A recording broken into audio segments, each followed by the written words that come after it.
राम राम राम राम राम राम राम राम राम नारायण नारायण। संबंध पूर्व श्लोक में वह तत्व न सत कहा जा सकता है न असत, ऐसा कहकर ज्ञेय तत्व का निर्गुण निराकार रूप से वर्णन किया। अब आगे के श्लोक में उसी ज्ञेय तत्व का सगुण निराकार रूप से वर्णन करते हैं। सर्वतः पाणिपादं तत् सर्वतोक्षिशिरोमुखम् सर्वतः श्रुतिमल्लोके सर्वमावृत्य तिष्ठति। वे परमात्मा सब जगह हाथों और पैरों वाले, सब जगह नेत्रों, सिरों और मुखों वाले तथा सब जगह कान वाले हैं। वे संसार में सबको व्याप्त करके स्थित है। व्याख्या सर्वतः पाणिपादम तत्, जैसे स्याही में सब जगह सब तरह की लिपियां विद्यमान है, अतः लेखक स्याही से सब तरह की लिपियां लिख सकता है, या सोने में सब जगह सब तरह के गहने विद्यमान हैं, अतः सुनार सोने में किसी भी जगह से जो गहना बनाना चाहे बना सकता है। ऐसे ही भगवान के सब जगह ही हाथ और पैर है, अतः भक्त भक्ति से जहां कहीं जो कुछ भी भगवान के हाथों में देना चाहता है, अर्पण करना चाहता है, उसको ग्रहण करने के लिए उसी जगह भगवान के हाथ मौजूद हैं। भक्त बाहर से अर्पण करना चाहे अथवा मन से, पूर्व में देना चाहे अथवा पश्चिम में, उत्तर में देना चाहे अथवा दक्षिण में, उसे ग्रहण करने के लिए वही भगवान के हाथ मौजूद है।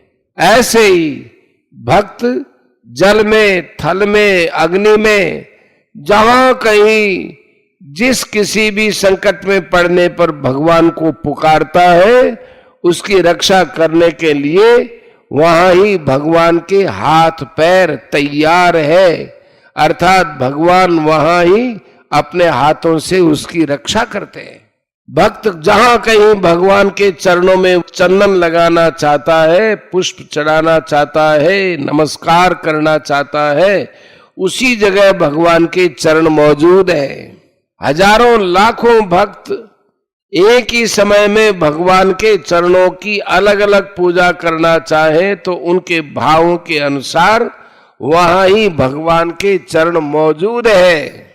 सर्वतोक्ष शिरोमुखम, भक्त भगवान को जहां दीपक दिखता है, आरती करता है, वहीं भगवान के नेत्र है।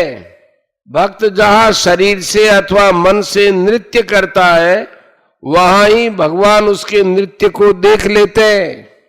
तात्पर्य यह है कि जो भगवान को सब जगह देखता है, भगवान भी उसकी दृष्टि से कभी ओझल नहीं होते। योमाम पश्यति सर्वत्र, 6 अध्याय का 30वां श्लोक। भक्त जहां भगवान के मस्तक पर चंदन लगाना चाहे, पुष्प चढ़ाना चाहे, वहां ही भगवान का मस्तक है। भक्त जहां भगवान को भोग लगाना चाहे, वहां ही भगवान का मुख है, अर्थात भक्त द्वारा भक्ति पूर्वक दिए हुए पदार्थ को भगवान वहां ही खा लेते हैं। पत्रम पुष्पम, 9वें अध्याय का 26वां श्लोक। सर्वतः श्रुतिमत, भक्त जहां कहीं जोर से बोलकर प्रार्थना करे, धीरे से बोलकर प्रार्थना करे अथवा मन से प्रार्थना करे, वहां ही भगवान अपने कानों से सुन लेते हैं।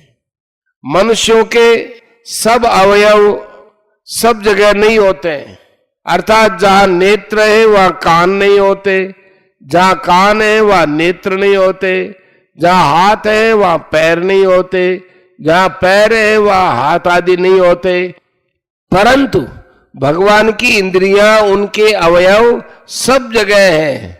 अतः भगवान नेत्रों से सुन भी सकते हैं, बोल भी सकते हैं, ग्रहण भी कर सकते हैं, सब व्यवहार कर सकते हैं।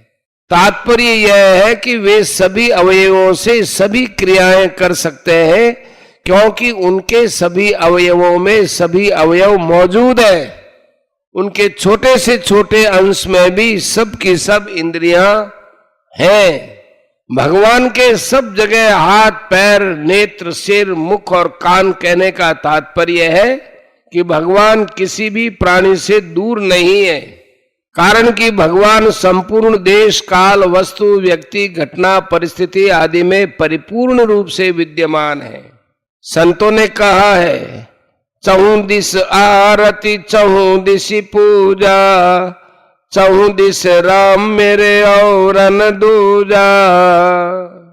संसारी आदमी को जैसे बाहर, भीतर, ऊपर, नीचे सब जगह संसार ही संसार दिखता है, संसार के सिवाय दूसरा कुछ दिखता ही नहीं है, ऐसे ही परमात्मा को तत्व से जानने वाले पुरुष को सब जगह परमात्मा ही परमात्मा दिखते हैं।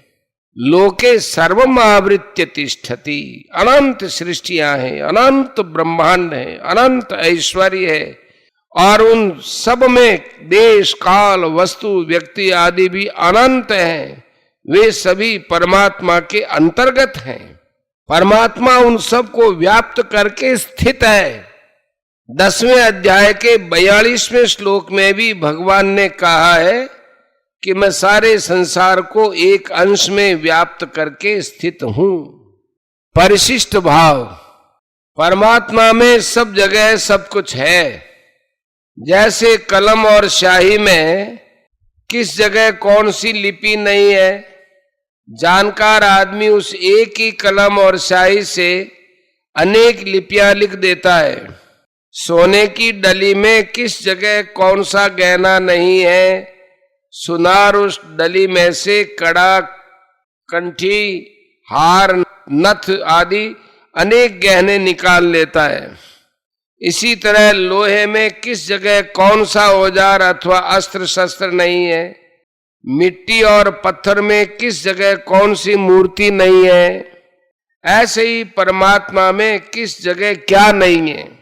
परमात्मा से ही यह सब सृष्टि पैदा हुई है, उसी में ही स्थित रहती है और अंत में उसी में ही लीन हो जाती है।